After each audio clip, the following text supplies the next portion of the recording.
সম্মানিত হাজিরিন, গত জুমায় হযরত মুআয ইবনে জাবাল রাদিয়াল্লাহু তাআলা আনহু থেকে বর্ণিত লম্বা একটা হাদিস শরীফ এর উপর আলোচনা করেছিলাম। হযরত মুআয বিশ্বনবীকে বললেন, ইয়া রাসূলুল্লাহ সাল্লাল্লাহু আলাইহি ওয়াসাল্লাম, আখবিরনি বিআমালিন, আমাকে কিছু আমলের কথা বলুন, যে আমলগুলো করলে ইউদখিলুনিল জান্নাতা, আমি জান্নাতে যেতে পারবো, ওয়া ইউবাইদনি মিনান নার, জাহান্নাম আমার কাছ থেকে দূরে সরে যাবে। বিশ্বনবী বললেন, লাকাদ সাআলতা আন আমরিন আযীমিন, ও মুআয, তুমি আমাকে খুব গুরুত্বপূর্ণ একটা প্রশ্ন করেছো। ওয়া ইন্নাহু লায়াসীরু আলা মান ইয়াসসারাহু আল্লাহু তাআলা আলাইহি, ও মুআয, তুমি আমাকে গুরুত্বপূর্ণ প্রশ্ন করেছো। আমি তোমাকে যে 10টি বিষয়ের কথা বলবো, আল্লাহর কোন বান্দা যদি চেষ্টা করে, ইচ্ছে করে ওই 10টি বিষয়ের উপর আমল করতে, আল্লাহ পাক তা ওই বান্দার জন্য আমল করাটা সহজ করে দেবেন। সুবহানাল্লাহ। ওই 10টি বিষয়ে সংক্ষেপে আমি বলেছিলাম, ব্যাখ্যা দিয়েছিলাম 2টার, বাকি 8টার ব্যাখ্যা আজকে দিব বলেছিলাম। খেয়াল আছে তো ইনশাআল্লাহ? আল্লাহর রাসূল সাল্লাল্লাহু আলাইহি ওয়াসাল্লাম বললেন, ও মুআয, যেই 10টি বিষয়ের উপর আমল করলে জান্নাতে যেতে পারবে, জাহান্নাম তোমার কাছ থেকে দূরে সরে যাবে। তার ভিতরে 1 নাম্বার হলো ওয়ালা তুশরিক বিহি শাইয়া, আল্লাহর সাথে কোনো জিনিসের শিরক স্থাপন করা যাবে না। আল্লাহর সৃষ্টি জগতের ভিতরে যা কিছু আছে সব কিছু তার মাখলুক, ওই তার সৃষ্টি জগতের কোনো বস্তুর সাথে আল্লাহর সাথে শিরক স্থাপন করা যাবে না। 2 নাম্বার হলো ওয়া তুকিমাস সালাত, ও মুআয, 2 নাম্বার হলো তুমি নামাজ কায়েমকারী হবে। এই দুটোর আলোচনা আমি গত জুমা করেছিলাম, আজকে হবে বাকিগুলো ইনশাআল্লাহ। এরপরে বিশ্বনবী মুআযকে বললেন, তুতিস যাকাতা, মুআয, 3 নাম্বার অর্থনৈতিক অবস্থা যদি ভালো হয়, তুমি যদি নিসাব পরিমাণ সম্পদ তোমার কাছে থাকে, ও মুআয, তুমি যথাযথভাবে যাকাত আদায় করে দিবে। 4 নাম্বার হলো তাসুম রমাদান, পবিত্র মাহে রমজান মাসের রোজা রাখবে। ওয়া তুহজ্জাল বাইতা, 5 নাম্বার সামর্থ্যবান হলে আল্লাহর ঘর তাওয়াফ করে হজ আদায় করবে। আল্লাহ। 5 নাম্বার হলো আল্লাহর রাসূল সাল্লাল্লাহু আলাইহি ওয়াসাল্লাম বললেন, ও মুআয, 6 নম্বরে ওয়াসাদাকাতু তুতফিল খাতিয়া, 6 নম্বরে তুমি দান অনুদান করবে। 7 নাম্বার হলো তাহাজ্জুদ নামাজ পড়বে। 8 নাম্বার হলো জিহাদ করবে। 7 নাম্বার হলো তুমি কি করবে? 6 নাম্বার হলো তুমি জিহাদ করবে না, 6 নাম্বার হলো তুমি দান সদকা করবে। 7 নাম্বার হলো তুমি সালাতুত তাহাজ্জুদ আদায় করবে। 7 নাম্বার তাহাজ্জুদ নামাজ। 8 নাম্বার হলো জিহাদ করবে। 9 নাম্বার হলো তোমার জবানের হেফাজত করবে। 10 নম্বরে বিশ্বনবী জনাব মুহাম্মদুর রাসূলুল্লাহ বললেন, ও মুআয, 10 নম্বরে জীবনের প্রতিটি ক্ষেত্রে এক আল্লাহর আইন, এক নবীর আদর্শ অনুকরণ করবে। সুবহানাল্লাহ। আমার ভাইরা বাবারা, শেষ দুটির আলোচনা আজকে আমরা শুনবো। শেষ যে দুটি, 8 নাম্বার হলো জবানের হেফাজত করবে। আল্লাহ রাসূল সাল্লাল্লাহু আলাইহি ওয়াসাল্লাম বলেছেন, আইয়ুল ইসলামে আফজাল। সাহাবায়ে কেরাম হুজুরের কাছে প্রশ্ন করলেন, ইয়া রাসূলুল্লাহ, ইসলামের মধ্যে সেরা কি কাজ? হুজুর বললেন, আল মুসলিমু মান সালিমাল মুসলিমুনা মিন লিসানিহি ওয়া ইয়াদিহি। তুমি কি করবে? তোমার জবানের হেফাজত করবে আর তোমার হাতের হেফাজত করবে। সুবহানাল্লাহ। আল মুসলিমু মান সালিমাল মুসলিমুনা মিন লিসানিহি ওয়া ইয়াদিহি। হুজুর বললেন, মুসলমান তো ওই ব্যক্তি যার জবান থেকে এবং হাত থেকে অপর মুসলমান ভাই নিরাপদ। সুবহানাল্লাহ। আল্লাহ রাব্বুল আলামিন বলেন, মা ইয়ালফিযু মিন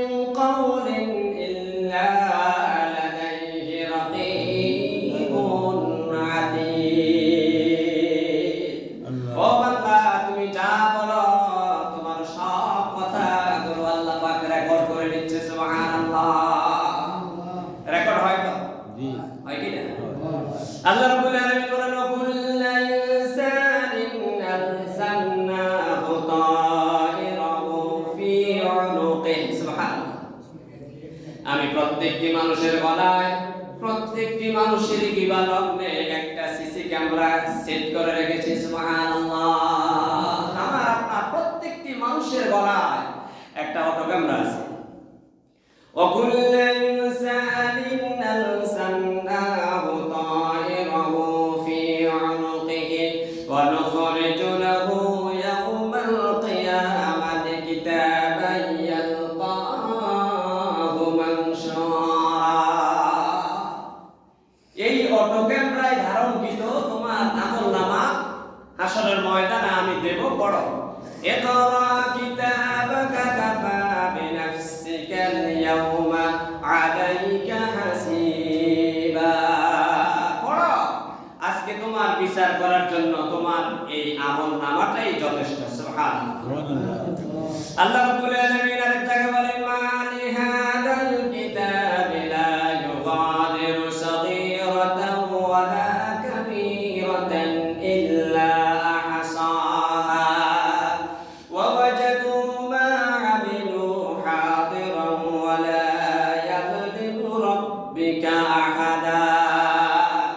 আমলনামাটা যখন হাতে দেওয়া হবে বলবে যে মা লিহাদাল কিতাব, এটা কেমন ধরনের আমাকে আমলনামা দিল। আমি ছোট্ট একটা অপরাধ করেছিলাম, আমার ওই ছোট্ট অপরাধটাও আমলনামার ভিতরে উঠে রয়েছে।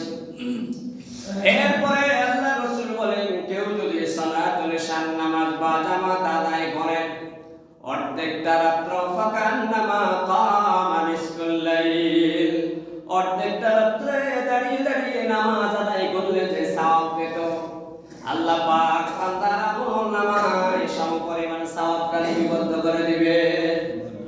ওয়ামান কামা সালাতাস সুবহ, যে ব্যক্তি সালাতুল ফজরের নামাজটা বা জামাত আদায় করবে ফাকান্নামা কামাল লাইলা কুল্লা, পুরা রাত্রে দাঁড়িয়ে দাঁড়িয়ে নফল নামাজ পড়লে যে সওয়াব পেত, ইশার আর ফজরের নামাজ বা জামাত আদায় করার কারণে আল্লাহ পাক পুরা রাত্রের নামাজের সওয়াব তার আমলনামায় দিয়ে দিবেন। তখন আল্লাহর ওই বান্দা বলবে ইশার নামাজটা জামাতে পড়লাম, ফজরের নামাজটা জামাতে পড়লাম, ছোট্ট একটা আমল করলাম, আমার মাওলা আমার ওই আমলের প্রতি সন্তুষ্ট হয়ে পুরা রাত্রিটা আমার আমলনামায় আমলের ভিতরে লিপিবদ্ধ করে রেখেছেন। সুবহানাল্লাহ। মা লিহাদাল কিতাবি লা ইউগাদিরু সাগীরাতান ওয়ালা কাবীরাতান ইল্লা আহসাহা ওয়া ওয়াজাদু মা আমিলু হাদিরান ওয়ালা ইয়াযলিমু রাব্বিকা আহাদা। সবাই তার আমলনামা পেয়ে বলবে আল্লাহ পাক কারো তার কোনো বান্দার প্রতি জুলুম করেন নাই, যে যতটুকু করেছে ততটুকু সে পেয়ে যাবে। রাত্রে নামাজ না পড়ে ঘুমাইছে, বিভিন্ন অশ্লীল বিহায়াপনা ছবি দেখতে দেখতে ঘুমাইছে, তার ওই রাত্রটা গুনাহের ভিতরে লিপিবদ্ধ হয়ে আছে। নাউযুবিল্লাহ। তখন সে বলল কি আমার তো বইতে আমি মনে করছি তো উঠবে না, কিন্তু উঠে গেল। আমার ভাইরা বাবারা, তাহলে জবানের হেফাজত, হাতের হেফাজত যদি করতে পারে, আল্লাহ রাসূল বললেন আল মুসলিমু মান সালিমাল মুসলিমুনা মিন লিসানিহি ওয়া ইয়াদিহি। মুসলমান ওই ব্যক্তি যার জবান এবং হাত থেকে তার অপর মুসলমান ভাই নিরাপদ। عن سهل بن سعد رضي الله تعالى عنه قال قال رسول الله صلى الله عليه وسلم من يضمن لي ما بين لحييه ورجليه يضمن له الجنة। আল্লাহ রাসূল বলেন ও আমার সাহাবীরা রে, দুটো বিষয়ের জিম্মাদারি যদি তোমরা নিতে পারো আমি আল্লাহ রাসূল একটি বিষয়ের জিম্মাদারি হয়ে যাব। সুবহানাল্লাহ। তোমরা যদি তোমাদের জবানের হেফাজত আর লজ্জাস্থানের হেফাজত যদি করতে পারো, এই দুটো বিষয়ের জিম্মাদারি যদি নিতে পারো, আমি আল্লাহর রাসূল আজমান লাহুল জান্নাত তোমাদের জান্নাতের জিম্মাদার হয়ে যাব। সুবহানাল্লাহ। তাহলে আমি আর আপনি যদি জবান যত অপরাধ আছে সব হাত এবং জবান আপনার মুখ সামলাইবে, দেখবেন আপনি জনপ্রিয় হয়ে যাবেন। আলতু ফালতু কথা বললে আপনি সিটকে পড়বেন। হুসনুল ইসলামে তারকু মা লা ইয়ানি, আল্লাহ রাসূল বললেন যে বেহুদা কথাগুলো বর্জন করা এটা হলো ইসলামের সৌন্দর্য। আল্লাহ রাব্বুল আলামিন 18 নম্বর পারার সূরাতুল মুমিনুনে মুমিনদের 7টি বিষয়ের কথা বলেছেন। সফল হতে হলে 7টি বিষয়ের উপর আমল করতে হবে। তার ভিতরে অন্যতম একটা হলো আল্লাযীনা হুম আনিল লাগবি মুরিদুন, যারা বেহুদা খামোখা কথাবার্তাগুলো বর্জন করে শুধু কি করে তাসবিহ পড়ে, কোরআন শরীফ পড়ে, হাদিস শরীফ পড়ে, আল্লাহ রাসূলের এবং তাওহীদের গুণগান গায়। অথচ আমরা সময় পাইলে কি করি? আমরা বিভিন্ন ধরনের গান গল্প টেবিল টক শুরু করে দেই, ঠিক না? বাজে কাজ আমার ভাইরা, তাহলে বিশ্বনবী বলেছেন মাইয়াজমান লিমা বাইনা নাহিয়াইহি, আর রাওয়ায়াতে এসেছে নাহিয়াইহি, যারা দুটো জিনিসের জিম্মাদার হতে পারবে আজমান লাহুল জান্নাহ, আমি আল্লাহর রাসূল তার জন্য জান্নাতের জিম্মাদার হয়ে যাব। জবানের হেফাজতের দায়িত্ব যদি নিতে পারে, সতীত্বের হেফাজত, লজ্জাস্থানের হেফাজতের দায়িত্ব যদি নিতে পারে, আল্লাহ রাসূল বললেন আজমান লাহুল জান্নাহ, আমি আল্লাহ রাসূল তার জন্য জান্নাতের জিম্মাদার হয়ে যাব। এরপরে সূরাতুল আহজাবের 35 নম্বর আয়াত, 22 নম্বর পারার প্রথম পৃষ্ঠার শেষ আয়াত, লম্বা একটা আয়াত, নারী পুরুষের সমন্বয়ে আয়াত আল্লাহ পাক নাযিল করলেন।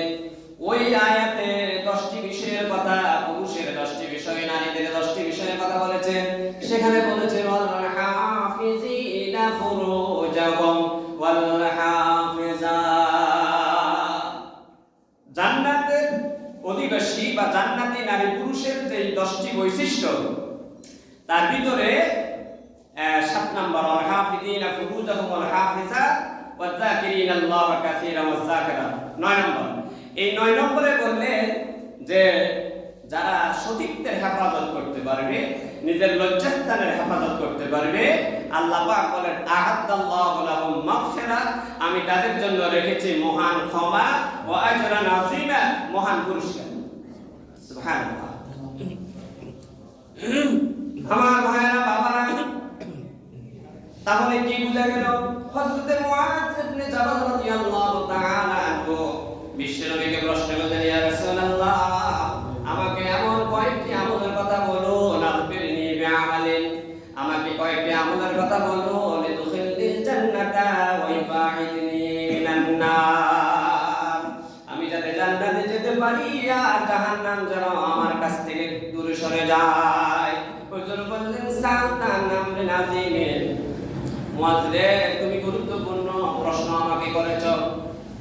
এই 10টির ভিতরে আজকে কোন দুইটা চলছে? শেষ দুইটা, বাকিগুলো কত জমা আলোচনা হয়েছিল।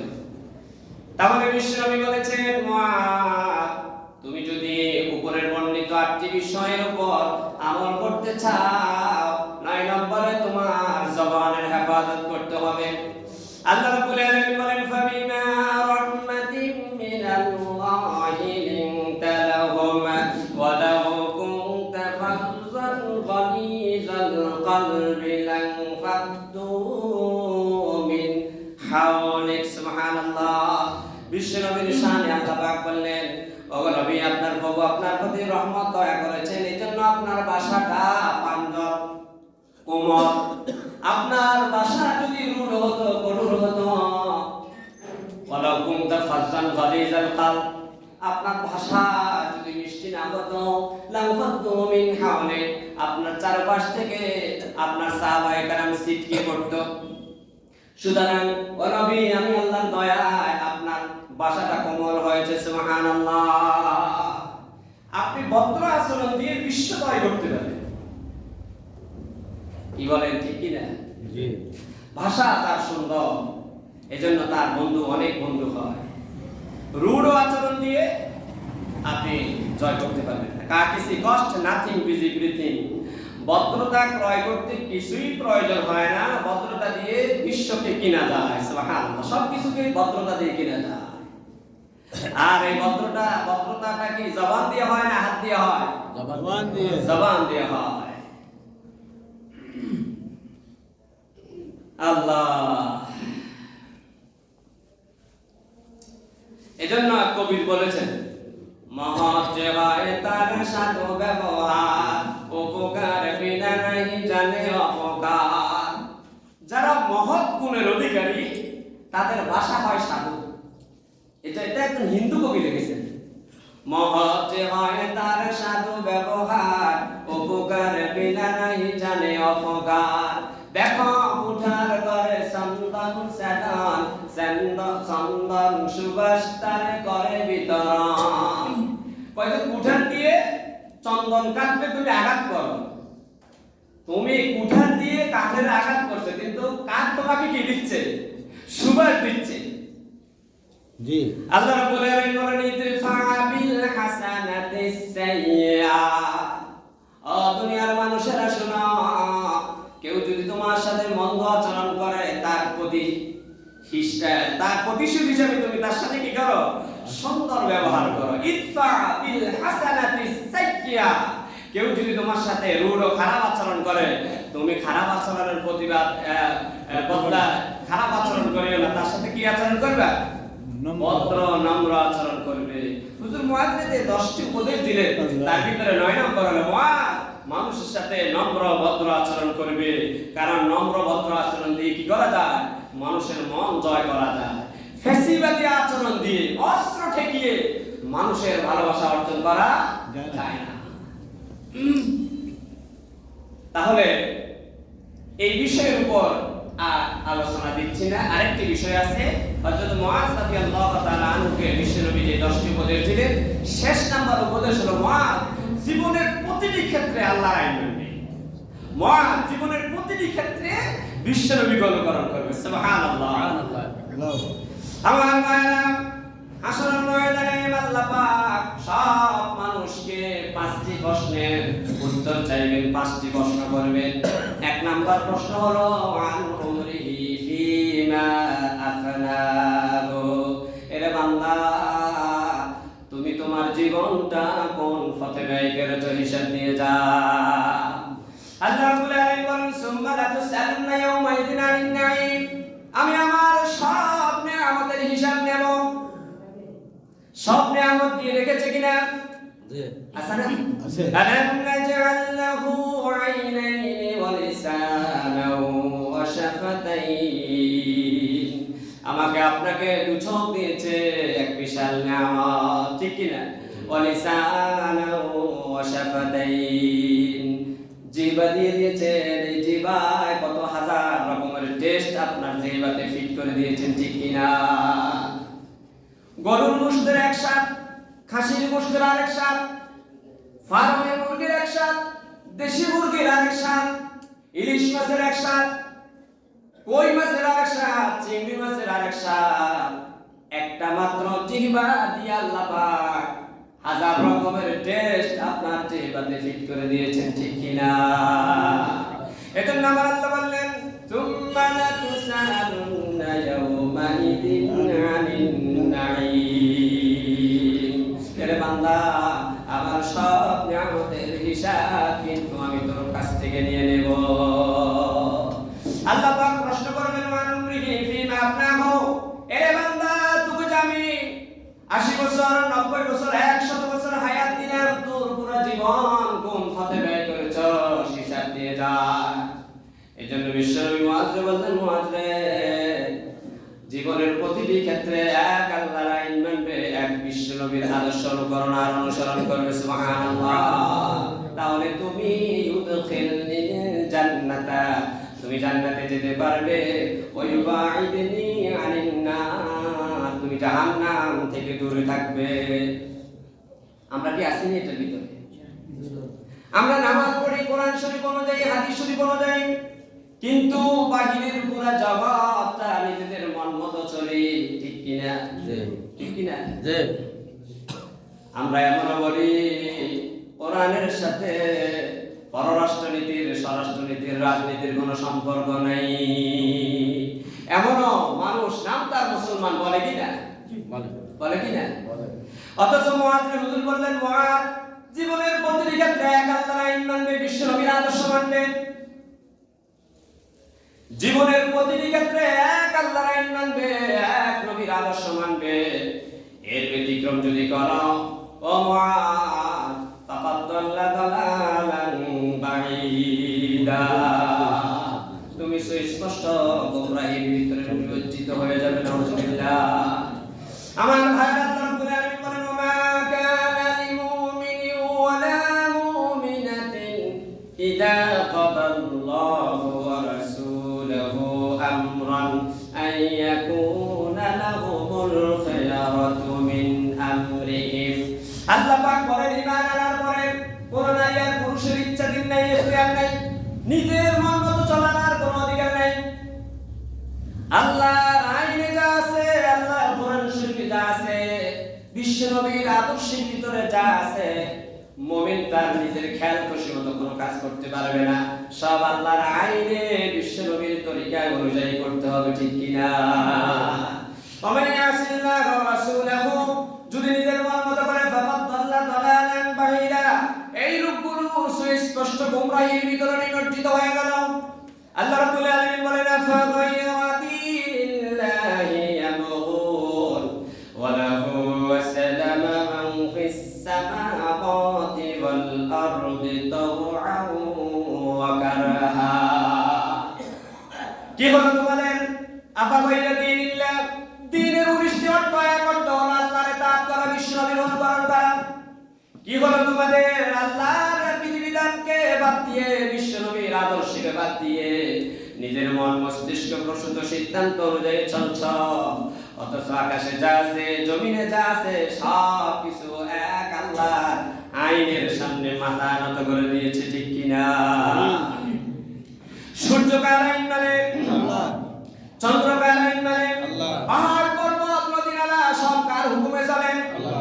আল্লাহ পাক বলেন, লাশ-শামসু ইয়ানবাগি লাহা আন তুদরিকাল কমারা ওয়ালাল লাইলু সাবিকুন নাহার ওয়া কুল্লুন ফি ফালাকিন ইয়াসবাহুন। সুবহানাল্লাহ।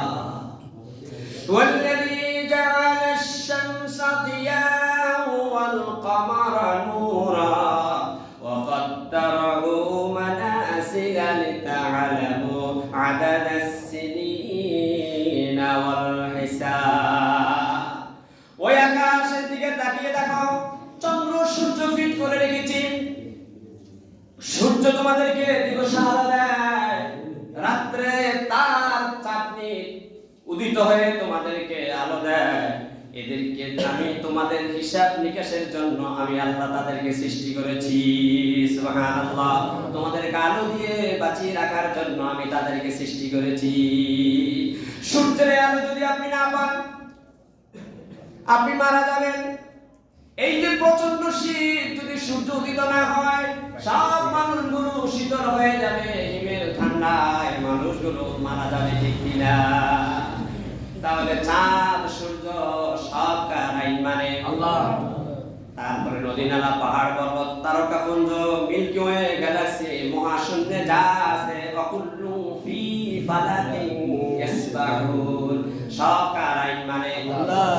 শুধু আমরা মানুষ এতই বেহুশ, নামাজ পড়ি আল্লাহর আইন অনুযায়ী, রোজা রাখি আল্লাহর আইন অনুযায়ী, কিন্তু আমার সমাজ চলবে শয়তানের নীতি অনুযায়ী, আমার রাষ্ট্র চলবে শয়তানের নীতি অনুযায়ী, আমার রাজনীতি চলবে শয়তানের নীতি অনুযায়ী। আমার আল্লাহ বলেন, এমনটা যদি করো, ওমান ইয়াফআল যালিকা ফালাইসা মিনাল্লাহি শাইআ, এমনটা যদি করো বান্দা, তোর জীবনের সব আমলগুলো আমি আল্লাহ বরবাদ করে দেব। নাউযুবিল্লাহ। এগুলা কার কথা? আল্লাহর কথা। কার কথা? আমরা কার কথা শুনতে আসছি? কার কথা মানতে আসছি? আল্লাহর কথা। কিন্তু আফসোস, বড় আফসোস, আমাদের দেশের রাজনীতি এমন পর্যায়ে পৌঁছেছে, কোরআনের কথার চাইতে রাজনৈতিক নেতার কথার গুরুত্ব বেশি, ঠিক কিনা? আমি কি বানিয়ে বললাম না? এটাই বাস্তব। আমার নেতা কি বললো তাই বড়, আমার নেত্রী কি বললো তাই বড়। অথচ আমার আল্লাহ রাসূল বলেছেন নিজের সিদ্ধান্ত অনুযায়ী কোনো কাজ করা যাবে না, সব আল্লাহর আইন আর বিশ্ব নবীর তরিকা অনুযায়ী হতে হবে, ঠিক কিনা?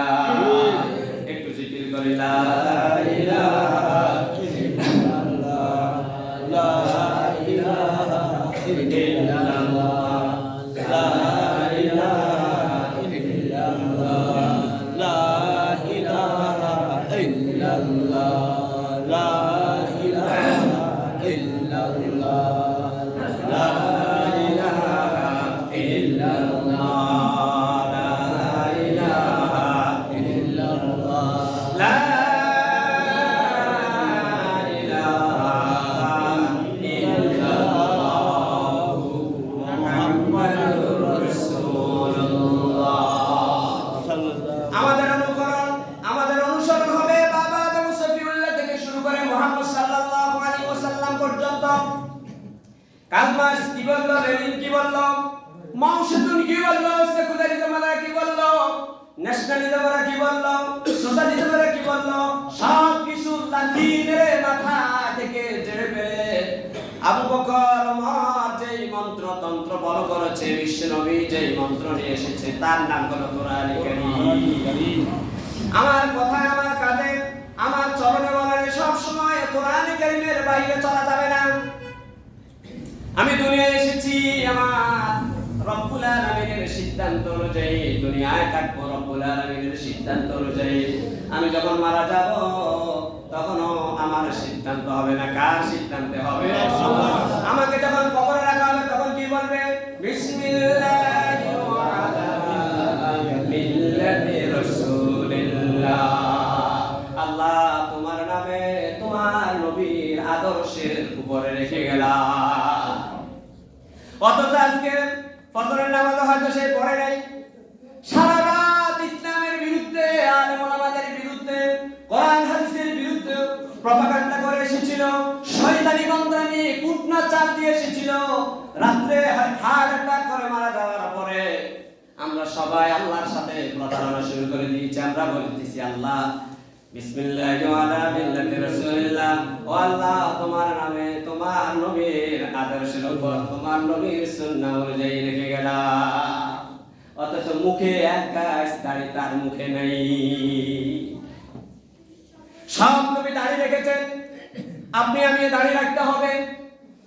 আপনার সিদ্ধান্ত অনুযায়ী দাড়ি রাখা হবে না, আল্লাহ যখন দিয়েছে তখন থেকেই সুন্নাত, ঠিক কি না?